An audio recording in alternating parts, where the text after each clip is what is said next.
j'ai fait la dot à une femme, ça fait 4 ans de cela. Mais juste après la dot, j'ai découvert des choses sur son passé qui me découragent et qui font que je ne veux pas la marier légalement. Je lui ai demandé s'il pense qu'épouser une femme, c'est lui rendre service. Voici un homme qui est en train de se priver de bonheur à cause d'un passé dans lequel il n'était pas présent. Des fois, ce sont vos prédécesseurs qui ont gâché la vie de ces femmes.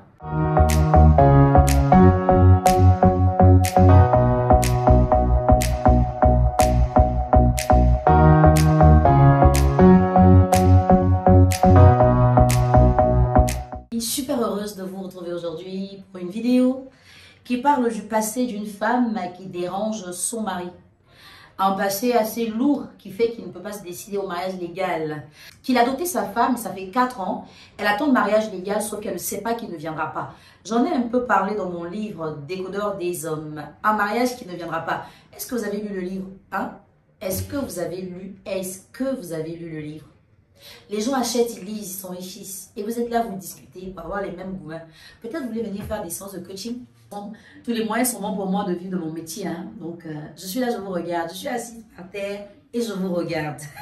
Je fais une manifestation et vous savez que des fois, quand on est assis comme ça et que les gens nous connaissent, ils ont tendance à nous présenter à ceux qui ne nous connaissent pas. Parce qu'évidemment, tout le monde ne peut pas nous connaître.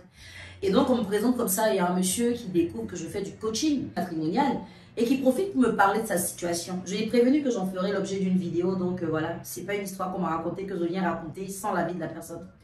Il me dit, madame, pour vous qui êtes coach, j'ai épousé une femme, enfin, j'ai fait la dot à une femme, ça fait 4 ans de cela, mais juste après la dot, j'ai découvert des choses sur son passé qui me découragent et qui font que je ne veux pas la marier légalement.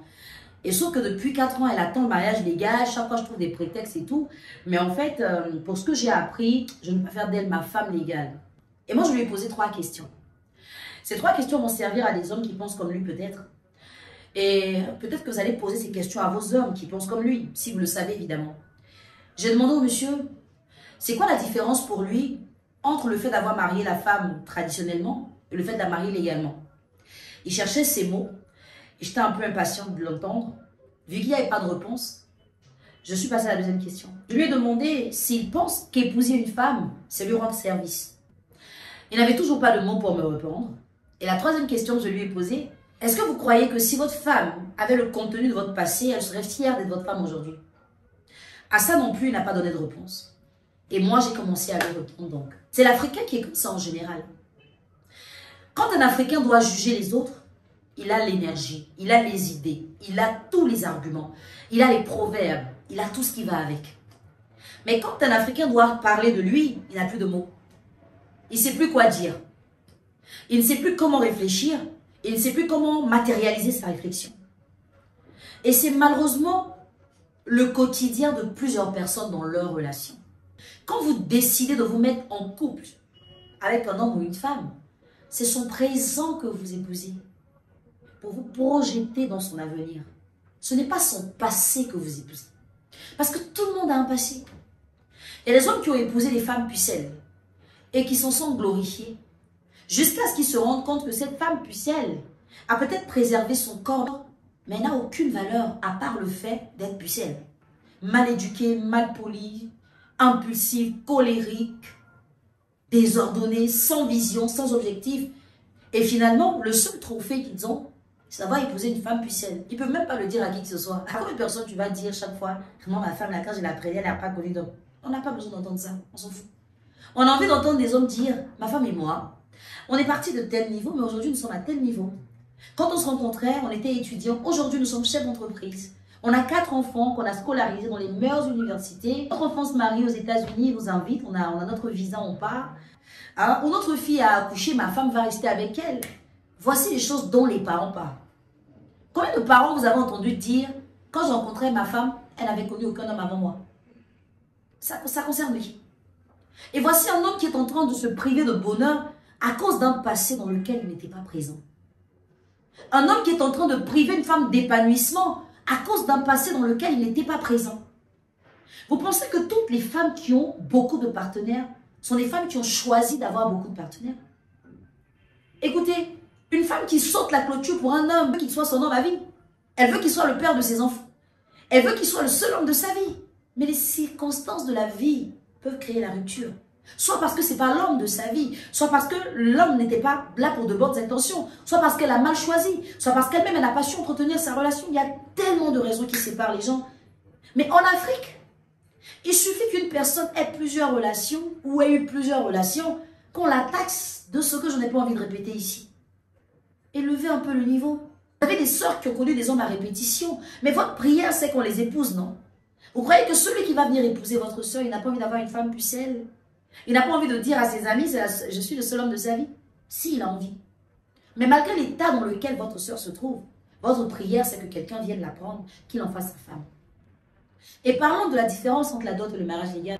L'homme n'a même pas compris que le mariage ne commence pas quand on a signé un papier. Se marier, c'est épouser une personne, épouser sa personnalité, sa mentalité, sa vision. Le mariage, ce n'est pas quand le maire est là et qu'il vous fait signer un papier. Écoutez, il y a des gens qui ont signé des papiers à la mairie mais qui ne sont pas mariés. Ils ne vivent pas le mariage.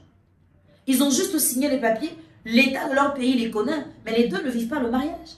Donc un mariage, il commence à partir du moment où vous unissez votre vie à une femme avec qui vous vivez tous les jours, avec qui vous avez des enfants, avec qui vous formulez des projets. Donc monsieur, vous êtes déjà marié à votre femme. La seule garantie que vous lui offrez, c'est un abri au cas où vous n'êtes pas là demain. Voici à quoi sert le mariage. Pour éviter que vos oncles qu'on n'a jamais vus débarquent dans votre maison une fois que vous n'êtes plus là pour tout prendre, abandonner la femme et les enfants. Voici en vrai pourquoi on marie une femme légalement. Pour que la loi soit de son côté. On ne la marie pas légalement pour commencer à avoir des rapports sexuels avec elle. Parce que combien de personnes vont au mariage sans avoir eu des rapports sexuels? Donc vous comprenez que vous êtes déjà marié à une femme à qui vous ne voulez pas donner de stabilité. Et ça, c'est de la mauvaise foi. Un homme responsable lui aurait dit, je t'ai fait la dot sans vraiment te connaître, mais depuis que je te connais, j'ai pas envie de te marier. Si elle veut rester, elle reste, elle veut partir, elle part. Parce qu'un homme qui est capable de ralentir un mariage pour des intentions liées au passé de sa femme, c'est quelqu'un qui est prêt à accepter que sa femme sorte de sa vie. Le deuxième motif, est-ce que vous épousez une femme pour lui donner de la valeur? Est-ce que vous rendez service à une femme quand vous l'épousez? En réalité, il est dit quoi? Celui qui a trouvé une femme a trouvé le bonheur. On n'a pas dit celui qui a trouvé une bonne femme a trouvé le bonheur. Une femme, c'est déjà un bonheur. Si votre femme n'est pas bien, vous pouvez la modeler, la façonner pour qu'elle soit la femme que vous voulez qu'elle soit. Il y a des femmes qui ont vécu des histoires très dramatiques. Il y en a qui étaient des vendeuses de sexe, il y en a qui étaient des prostituées, mais qui ont des maris aujourd'hui, qui sont fiers de les présenter. Pourquoi vous pensez que ces hommes-là ont autant de plaisir à dire « voici ma femme » ? Parce qu'ils ont réussi à les changer. Parce qu'une femme qui est amoureuse est capable de produire tous les résultats que son mari attend d'elle. Est-ce que vous savez rendre votre femme amoureuse? Est-ce que vous croyez qu'aller la marier, c'est un service que vous lui rendez? Mais bien au contraire, elle vous apporte tous les jours de la satisfaction. Vous rentrez chez vous, votre maison est bien tenue, vos enfants sont bien éduqués, malgré le passé que cette femme a. Bon, j'aurais aimé que cet homme la dise, par exemple, à cause du passé que j'ai découvert que ma femme a eu, j'ai peur pour l'éducation qu'elle donnera à mes enfants. Mais non, ça veut dire qu'à la limite, les enfants ne sont même pas la priorité de monsieur. Hein. La priorité de monsieur, c'est sa réputation. Qui tu as épousé? Mais la femme est déjà dans ta maison. Vous dormez, vous vous réveillez tous les jours ensemble. Même si tu ne l'as pas mariée légalement, on l'appelle Madame Tan. Je suis sûre que dans ton quartier, c'est comme ça qu'on l'appelle. La différence, c'est quoi? C'est juste la sécuriser. Tu penses que son passé est tellement tumultueux qu'elle ne mérite pas d'être sécurisée? Que vos enfants là ne méritent pas d'avoir un avenir paisible sans que les gens viennent les tourmenter? Et puis, entre nous, si on devait étaler ton passé à ta femme, tu crois qu'elle serait fière d'être ta femme? Parce que contrairement à ce que vous croyez, beaucoup de femmes veulent avoir des hommes qui n'ont pas connu de femmes avant elles. Hein. Il y a des femmes qui se sont préservées pour des hommes qui n'ont pas réussi à se préserver. Assez souvent, vous dites, ah non, pour l'homme, la femme, c'est pas pareil. Évidemment. Mais il n'existe aucune femme qui décide volontairement de gâcher sa vie. Elle peut le décider, soit par inconscience, soit par ignorance, soit par frustration, soit par blessure. Mais elle ne peut pas le décider en ayant tous les codes de la vie et puis dire non. Voici la voie pour être une bonne femme et moi, je décide d'être une mauvaise femme.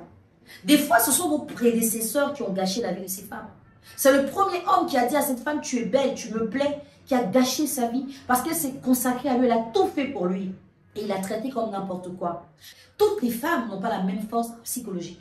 Il y a des femmes qui peuvent être déçues, abattues, rabaissées, mais qui ne vont jamais se détruire parce qu'elles savent où elles vont. Mais pour savoir où on va, il faut avoir l'orientation. Qui donne l'orientation? Des parents qui ne font même pas l'éducation de leurs enfants comme il se doit. Est-ce que vous savez que la femme que vous avez est peut-être victime de l'éducation que ses parents lui ont donnée? Est-ce que c'était de sa faute? Quand elle était adolescente et que ses parents ou sa mère lui disaient, mais vas-y, prends des hommes qui peuvent t'entretenir. Et qui, à force de rechercher le matériel dans l'amour, a fini par collectionner des hommes. Mais si à un moment elle s'est posée et qu'elle a décidé d'être votre femme, c'est là qu'on veut vous voir. C'est là qu'on veut sentir la puissance de l'homme. C'est là qu'on veut voir le rôle de chef. Le chef qui présente sa femme avec honneur et fierté. Qui regarde sa femme dans les yeux et qui lui dit, peu importe ce que tu as été dans ton passé, à partir du moment où tu fais partie de mon présent, on aura un bel avenir ensemble. Voici pourquoi les gens ont adoré l'histoire de William et Samia dans mon premier livre, Ce que je pense des femmes. Un homme qui avait tout pour abaisser une femme, mais qui l'a valorisée, qui l'a positionnée, qui a donné envie à tous ces hommes-là qui ont peur de prendre des femmes, de s'engager. Parce qu'évidemment, il y a des hommes qui rencontrent des femmes avec qui ils ont envie de se projeter, mais ils sont connectés à qu'est-ce que les gens vont dire.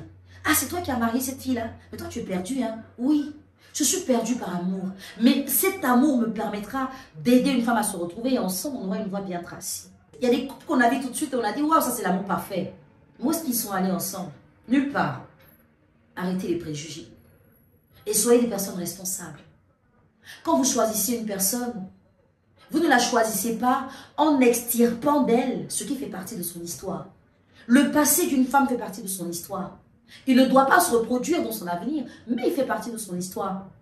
La femme ne cessera pas d'être Catherine qui a eu 15 gars au quartier parce qu'elle est devenue votre copine. Non, elle est toujours la même.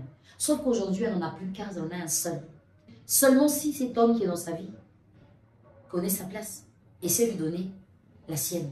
J'espère de tout cœur que cette vidéo-là rendra service à ces hommes qui sont encore dans l'hésitation, qui sont encore dans le doute, dans la peur de l'engagement, à cause du passé de leur femme. J'espère que vous allez pouvoir en tirer des leçons et comprendre que l'essentiel dans une relation, ce n'est pas ce que les gens disent. Les gens diront toujours, mais qu'est-ce que vous vivez à deux?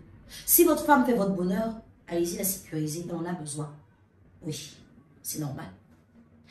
Et vous devez lire ces livres. Ce que je pense des femmes, Décodeur des hommes. Ce jour-là, j'ai dit, monsieur, écoutez, j'ai écrit 2 livres, vous devez forcément les avoir. Je l'ai pratiquement obligé à les acheter. Et il a pris les 2 livres. À partir de la lecture de ces livres, sa mentalité va changer et qu'il va m'inviter pour animer son mariage. Oui, parce que j'anime aussi les mariages. J'aime bien voir les gens se mettre en couple. J'aime voir les gens heureux. Et j'aime pas vraiment juger les gens sur leur choix, sur leur vie privée. Tout le monde a son histoire. Chacun a ses problèmes. Si quelqu'un vous demande votre avis, tant que c'est un avis qui peut l'aider à avancer, donnez-le lui. Mais ne vous sentez pas obligé de dire aux gens de faire ce que vous aurez fait. Un avis, c'est une information qu'on reçoit. On prend une décision par la suite. On ne l'applique pas à la lettre forcément. Au revoir.